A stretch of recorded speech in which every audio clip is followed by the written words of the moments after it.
Morning, everybody. Welcome to the relaxation session. Oh, wait a minute. Am I in tea or meditation? Oh, maybe some of both. So today, this is the third and final in this series of red teas. We started with autumn colors. We moved to early spring. And today we find ourselves with relaxation.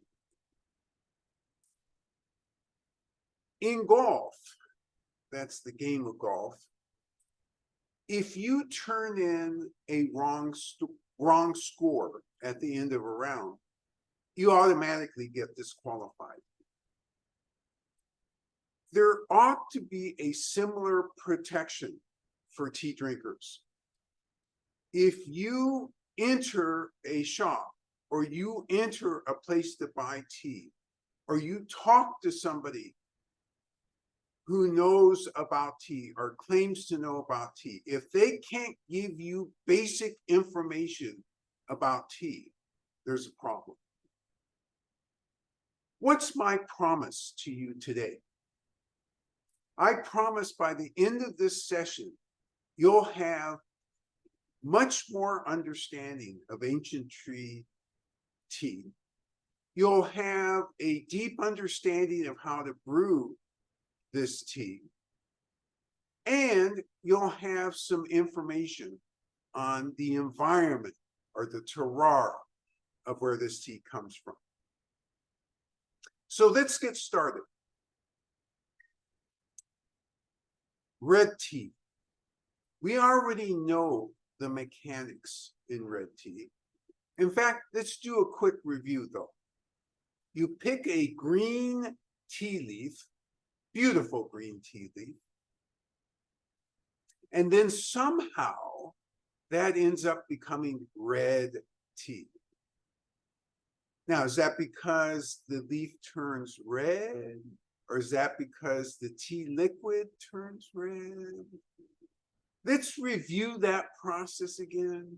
That process has to do most especially with an enzyme. And this enzyme, which is in the tea leaf, creates a chemical reaction. What sort of a chemical reaction? It causes a change in color, it causes a change in flavor, and it causes a change in aroma. So in order to get this enzyme activated, what do we have to do? We have to look up in the dictionary. How do we get enzymes activated? Well, you know, in China, in the ancient times, they never had to do that. In fact, in current times, they still don't have to do it. They realize that if you bruise or in some way damage the cell configuration within a tea leaf and expose it to air, you're going to get a change. And that change is going to be driven through a chemical reaction. And that's what ends up determining whether this is red tea. We use the word red not because of its color attribute, although originally maybe there was some connection. But nowadays, the term red tea, which in the West, British got that wrong, called it black tea, so forevermore you hear the term black tea, but red really refers to a process, a methodology. So when we talk to you about red tea, really we're talking about a tea that gets picked. Tea leaves get picked, they get brought in, they get withered. That is, they're either withered outside if it's not raining, withered inside if it's raining. They have machines that pump heat and cause the tea leaves to dance on the surface. That's if it's inside. Outside, it's sun withering. And what are you trying to do when you sun wither? You're trying to, or any withering, trying to reduce the moisture down to about 60% or so. Every farmer is a little different. And the reason being is it's pliable under those circumstances. And when it's pliable, it doesn't fall apart when you manipulate it. That's a big advantage. So you wither, you basically come in and apply a little bit of heat, and then you break down the cell rolls as best you can through a machine or by hand rolling. Then you pile the tea, you let that oxidation take place, and at the very end, you bake. Have I left out steps? Well, if it's Amway red, I've left out about 10 steps. But are those steps critical to the production of red tea? No, they're critical to the quality of red tea, but not to the inherent production. You now know what the inherent production methodology is. So you have knowledge. You've increased your knowledge. You know, long time ago, let's say as kids, we thought we drove knowledge. In other words, somebody asks you about red tea or black tea. Yeah, it's in the closet. It's in on the right side. It's in a package. You just take that package out and throw it in boiling water.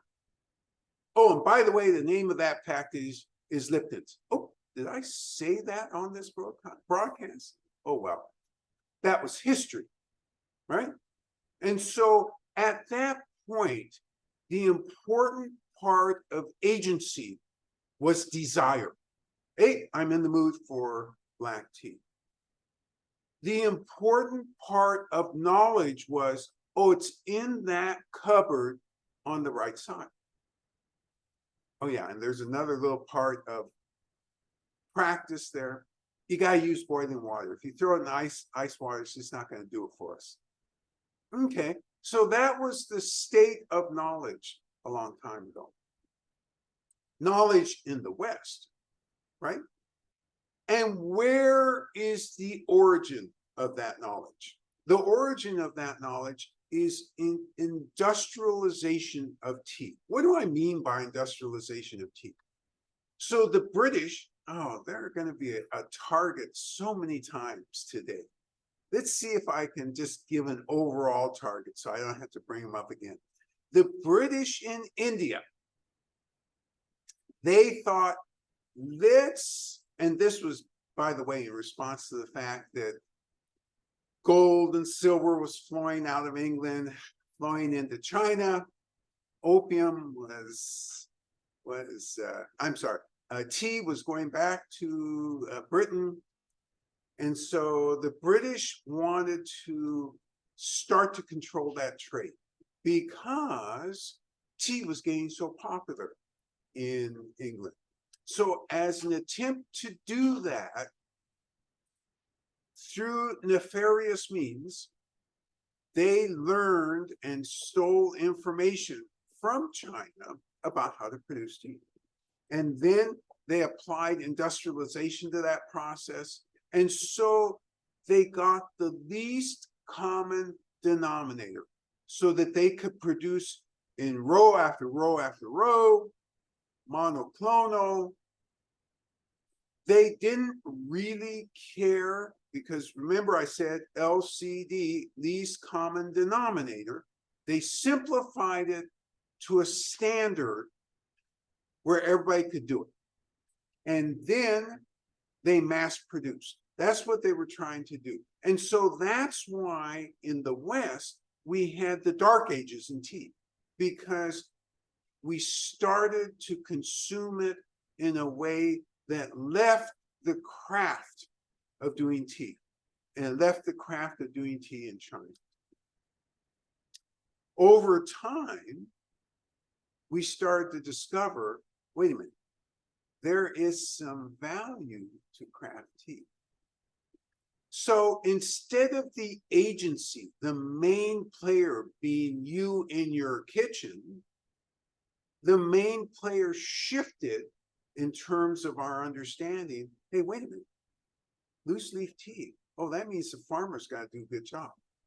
And if the farmer does a really good job, we enjoy this thing more. Oh, and by the way, there are rules now. When it comes, hey, there's brewing rules. Oh my God, this is getting complicated. I have to follow instructions. And 212 isn't the magic number? Oh, this is really complicated. This means I'm going to have to invent other things so that I can check differences in temperature. So the agency again moved from the kitchen back out to the farm. And as it moved out to the farm, then it started in China.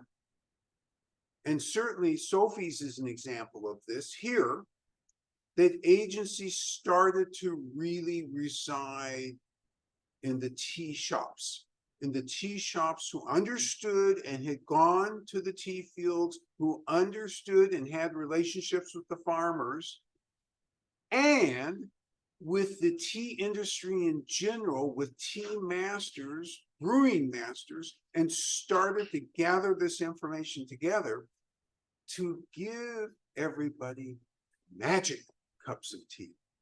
Well, I use the word magic. Magic in comparison to when in the old days it was covered tea. Hence, as an outgrowth of that, and by the way, what does this mean? So if you leave with anything today, what I hope you leave with is the following concept. It's not me who tells you the story. Oh yeah, I get up here, I love to talk. Everybody knows I tell a story. Who truly tells the story? The tea leaves tell the story.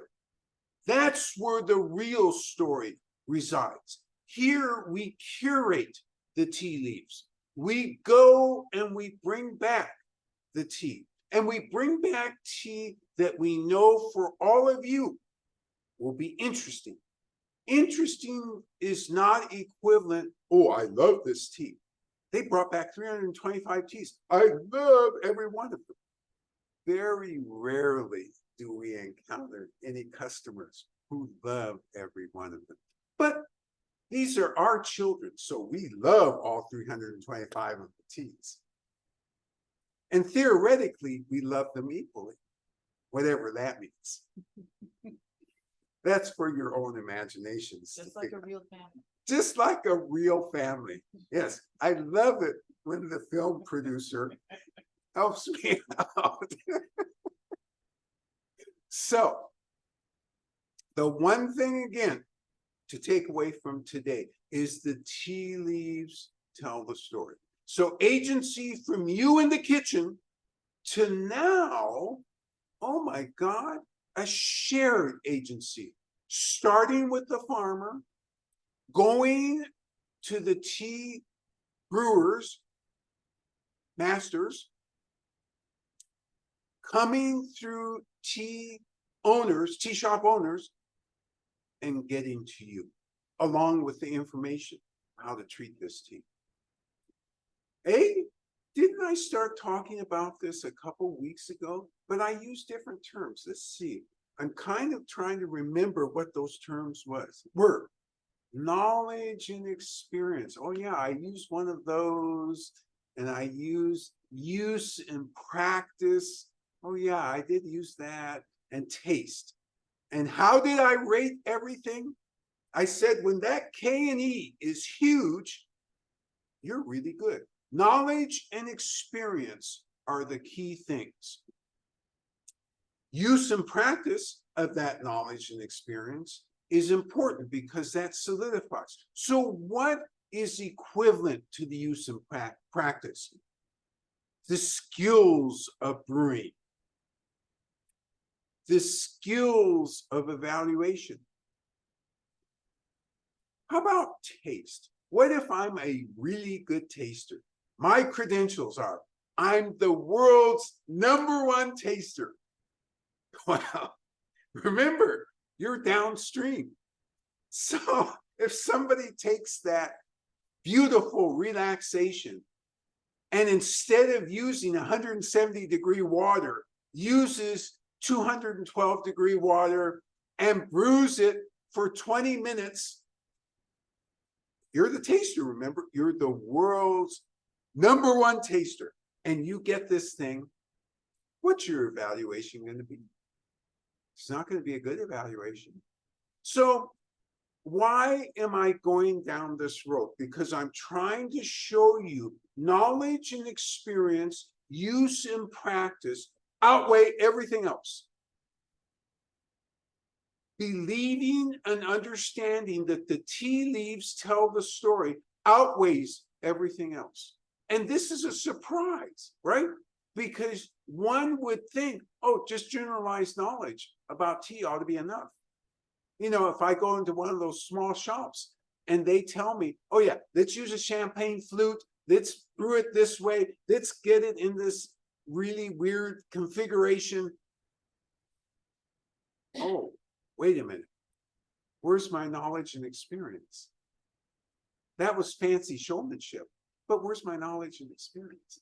This is a problem. Okay. So, you know, you probably are getting thirsty. The clock proves to me that you're getting thirsty. And you're probably thinking, gosh, you know, he's taking me through tension this morning. You know, this is a very tense topic. This bad history, you know, change in agency. The tea leaves speak now. They tell stories. I'm really tense. So let's have the tea master, Biju, come front and center and demonstrate relaxation. And then you'll brew along afterwards with her. So it is my great pleasure to bring forward the tea master, Biju. Good morning， 你们好，早上好。We do 红茶 is green tea.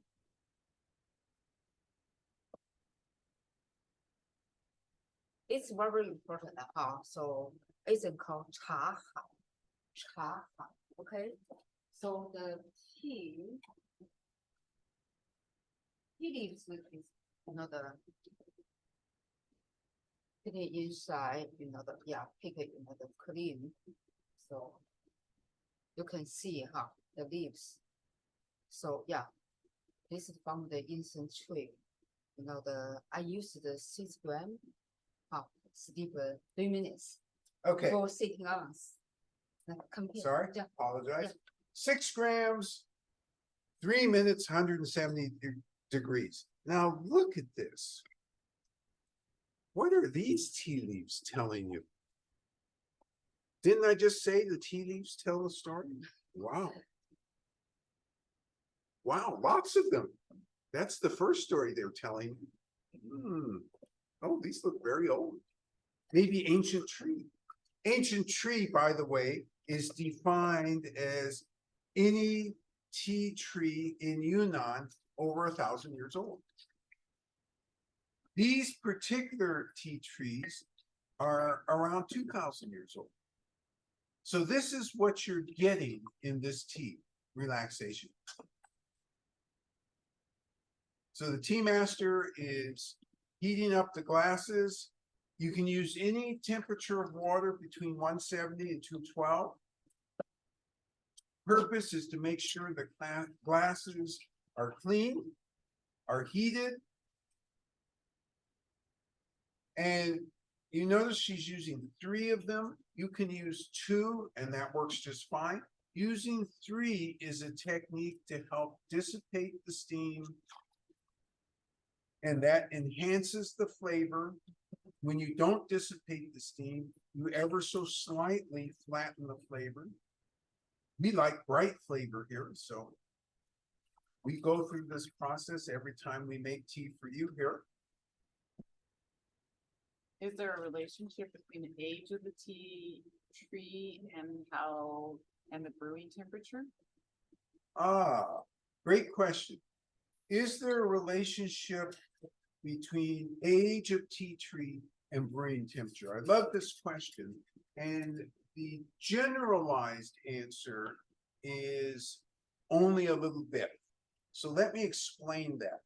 So generally speaking, the temperature is more regulated by type of tea. So for example, if this particular set of indigenous peoples had decided to make fermented tea with these same tea leaves, which they could have. Oh, I didn't set the time. Time is set. Okay. Then the temperature would have been 200 degrees, period.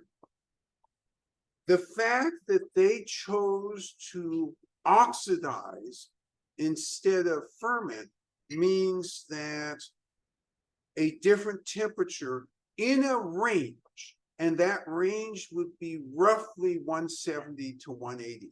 So there can be exceptions depending on quality of the craft. The craft in this case is very high. So the rule really should be more about relationship to craft. The greater the craft, it almost 100% follows the lesser the temperature. The more, and that's within, of course, type. So we're talking about red teas, that's absolutely on the money. When you're talking about fermented teas, less so. When you're talking about green teas, absolutely on the money. White teas, absolutely on the money. So there are exceptions, but this gives you a broader understanding of how to understand those two elements, temperature and ancient tree. Ancient tree from Ailao. So let's talk about that a minute. I sent you a map. For those of you who just got up, I did send two things this morning. And one thing I'm very unhappy that I forgot to include in yesterday's email to you. Yesterday, I sent an email which had the Zoom link and I claimed it had pictures. Turns out it didn't have pictures. So this morning I discovered that horrible understudy error, rectified it, and then suddenly realized, hey, you know what? A little map would be fun too. So I followed it up with a map. And what it shows is basically where in central Yunnan the Ailao Mountains run. And what you can't see very well, oh, and by the way, do you notice on that map, there's a place, if you go to the northeast slightly, there's a place called EMEI, Ume, we've talked about before, and that's when we did heirloom, Heirloom. That's a green tea in Sichuan. So the fact that it had both of these highlighted, I thought, oh, good, I can slip in a little heirloom information too. The Ailao Mountains contain one of the largest, in fact, as far as anybody knows, it's the largest ancient tree growth in the world. And this will be continued in a minute. Timer goes off. Tea master using tea rhythm separates the tea leaves from the tea liquor. Not in a hurry. Retains the leaves. All right. And so let's look at this. Beautiful, beautiful color. Hey, wait a minute. You know, I'm looking at this color. Didn't I just say it was ancient? You know, when there's ancient and there's huge and a huge amount of leaves, shouldn't it be black or blacker? This is very light. I wonder how this is going to taste. Remember, we're going to enter the quality arena first. And that quality arena, what does it afford us? It teaches us where the astringency is going to be in the mouth. It informs us of what aftertaste there's going to be, or there is. And most importantly, at some point, whether immediate or over a little bit of time, it tells us, A, I'm feeling a certain way. So let's enter this quality. And remember, as I'm entering it, it's 170 degrees. And you can take a larger sip. And that's what I'm going to do.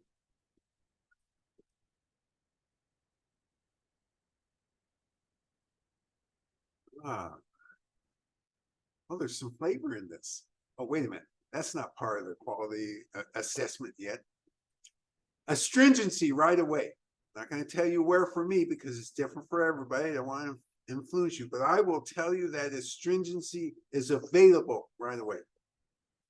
Pleasant astringency. I have an aftertaste.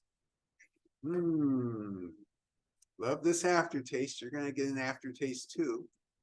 I'm still working on trying to feel what the actual physical feeling is going to be. I'm going to take a second taste. And when I take this second taste, what I want to do is reinforce what I think I learned about the quality of this tea. And in addition to that, I'm going to think about such things as aroma. And I'm going to start to think about what is this thing tasting like?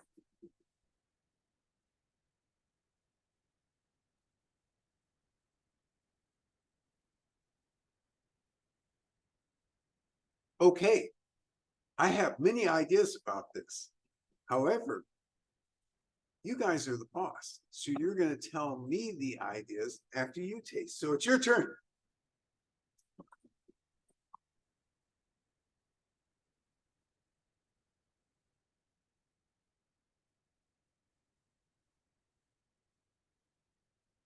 It's used 170-degree water, and we set it for 3 minutes.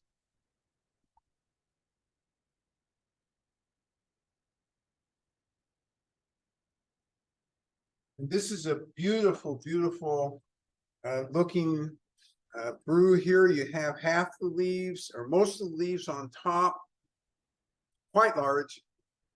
Quite a few, or some of them have dropped to the bottom.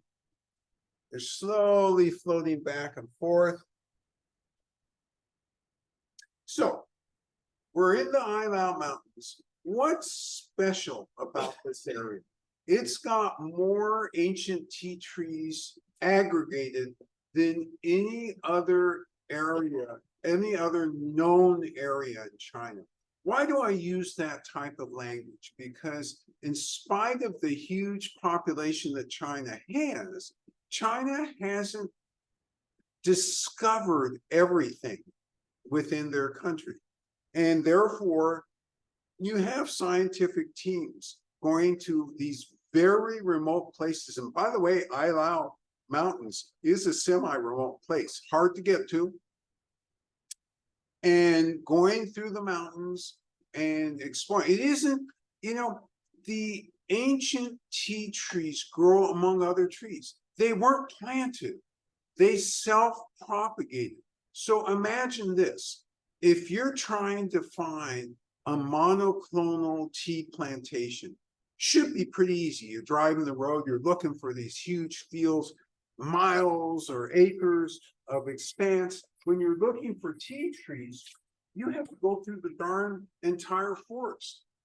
And sometimes with the other distractions in the forest, it's really hard. That is animals, dangerous animals, all sorts of things going on in the forest. All right, your timer may have gone off just now. If it didn't, it will soon. If it already went off, you're in that state already. You get this beautifully light colored rendition of this tea. And right away, you should also be getting some other feelings about this tea. You take your time. You've entered the quality arena, or you're about to. And remember, tea rhythm is about being present. So even though we were not present for a couple minutes, you should be present with what you're doing and take the requisite amount of time to consider and evaluate. The Ailao Mountains also is very rich in other varietals of the tea plant. So where we took customers in 2019 up to the World Heritage Site, they labeled many of the other species of tea plants. So we actually saw a Camellia thaliensis. We saw several species of tea plant. You can make tea from most of the species in the Ailao Mountain. It tastes different, and none of it to date has reached our standards in terms of being able to bring it over here. The closest anybody came was a farmer who had Camellia thaliensis. And we liked it, but we didn't love it. So we're waiting for we love it before we actually bring that over here. But it is interesting. Different species are in existence. The oldest species, by the way, is posited to be the Camellia thaliensis. Camellia sinensis apparently came after that. The Ailao Mountains is a huge, beautiful watershed. Where these ancient trees grow is anywhere from 6,000 to almost 7,000 feet above sea level. And within that area, the average temperature throughout the year is somewhere between 50 and about 58 degrees. It doesn't snow very much in this area, hardly at all. Hardly ever, and the rainfall is about 60 inches a year. So that gives you some brief introduction of the terroir. In addition to that, the terroir remains largely undisturbed. So what do I mean by that? The forest, particularly within the World Heritage Site, they have rules about being able to build or make roads or do anything within that site. They're pretty strict about those rules, mainly because they still don't really understand everything that's within that area. They know that there's a huge amount of watershed that runs through that area, so they're trying to protect these natural resources. The other thing they're doing is they've learned from past mistakes. So in some areas where it's been very beautiful and you've had old or ancient trees, buildings have been built too close, roads have been built too close, and there's been interference in terms of, or actually there's been degradation of the environment. And as pollution picks up overall, there's the fear of further degradation to the environment. And in particular, it's the environment on the ground that seems to be the most critical, because remembering that these tea trees interact with all the vegetation around them at a micro root level, as the nature of the soil changes, as the nature of the yeast and the bacteria and other organisms, living organisms change, that influences what the tea tree produces. It also influences its ability to propagate, and more importantly, it even influences its ability to continue living. So all of these things, scientists are rushing around to try and get a better understanding. And this is the story of ancient tree tea. You can take this story and apply it to wherever there are ancient trees in China, because at every level in China, except the very remotest, there is this influx of humanity or animals. I mean, in some places they've allowed cattle to graze close by. That's catastrophic for these type of forests. And so really from the Ailao Mountain, scientists are trying to draw a blueprint or devise a plan so that these forests can live in perpetuity. Well, as long as perpetuity ever lasts, which on Earth should be about 4.5 billion years. Yes. Participant comments that the tea liquor has this amazing golden color.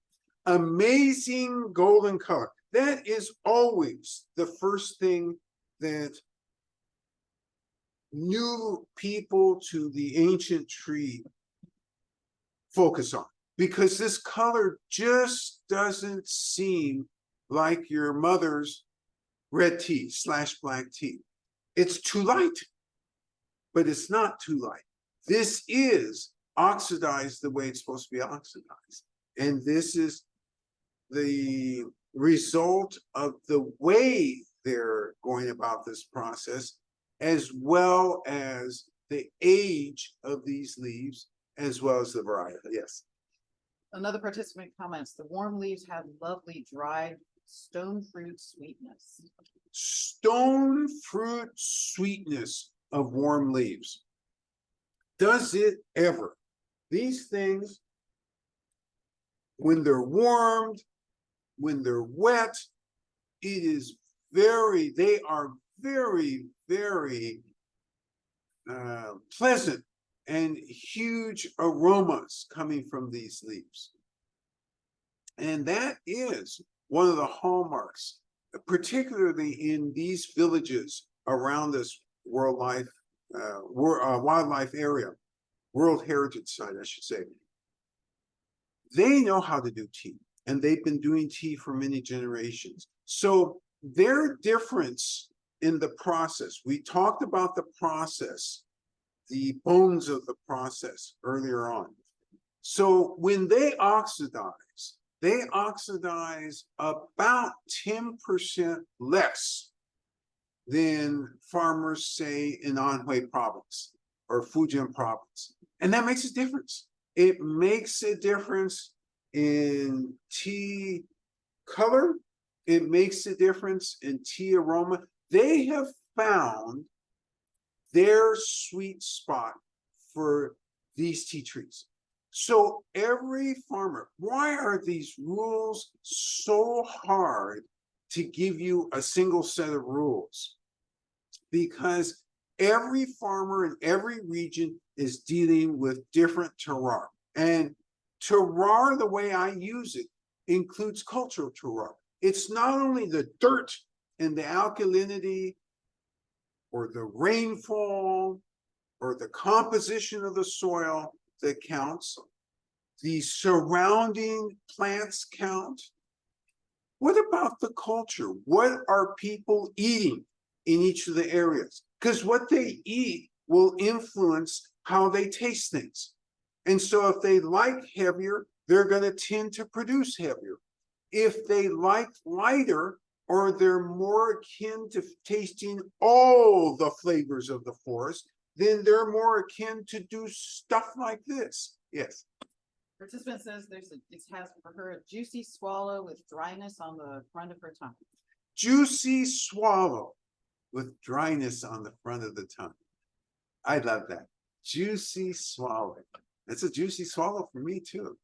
This thing, let me back up. This tea, if you have no brakes on your consumption, you will drink all of this up in 30 seconds and then be annoyed. How did I get through this in 30 seconds? Why did I drink this so fast? Aren't we all about tea rhythm, which means, enjoy every second?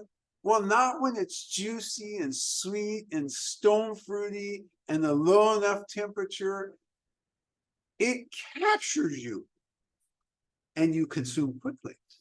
And that's not a surprise.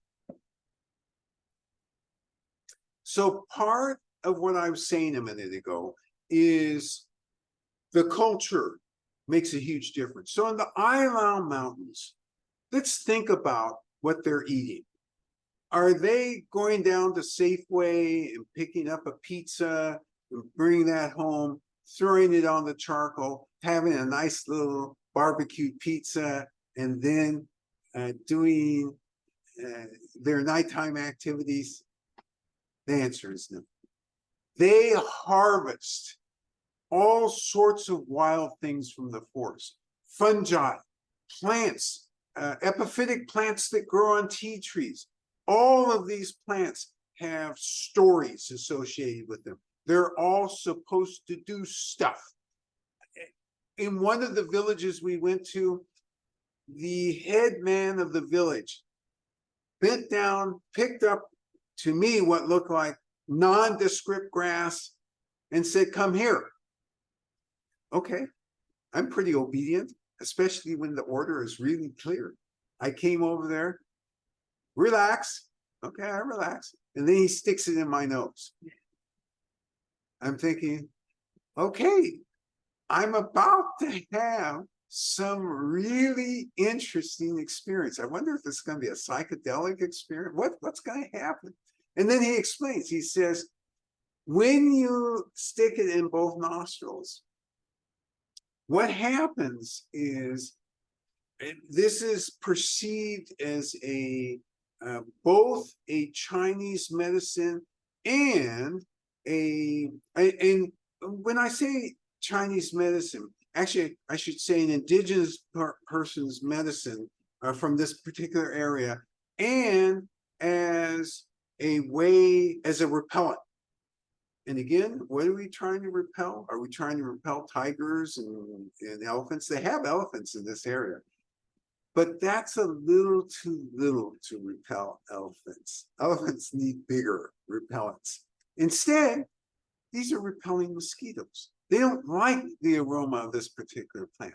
And also, it's supposed to be opening up your lung passages.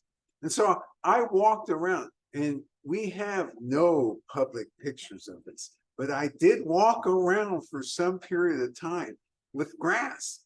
Not grass, with this plant sticking out of my nose. I didn't get bitten once during that time. So my point really being is there's also true traditional Chinese medicines which they treat as ingredients or spices for the stews and the other things that they make. And the vegetables, I'll tell you, you think Berkeley Bowl has a lot of vegetables? You go down, for those of you who don't live here, Berkeley Bowl has the most vegetables on the West Coast. All right. For when you go and eat at their tables, they serve this stuff. And you're hoping you recognize something as you're looking at it. I didn't recognize anything. I'm thinking, okay, they're eating it, so therefore I can eat it. They didn't die, so I'm not going to die. But what it is a bunch of localized plants. We would grossly call them vegetables, local vegetables that we don't recognize. Oh, and the key thing that you're about to ask me, do they taste good and would we like them here in the West?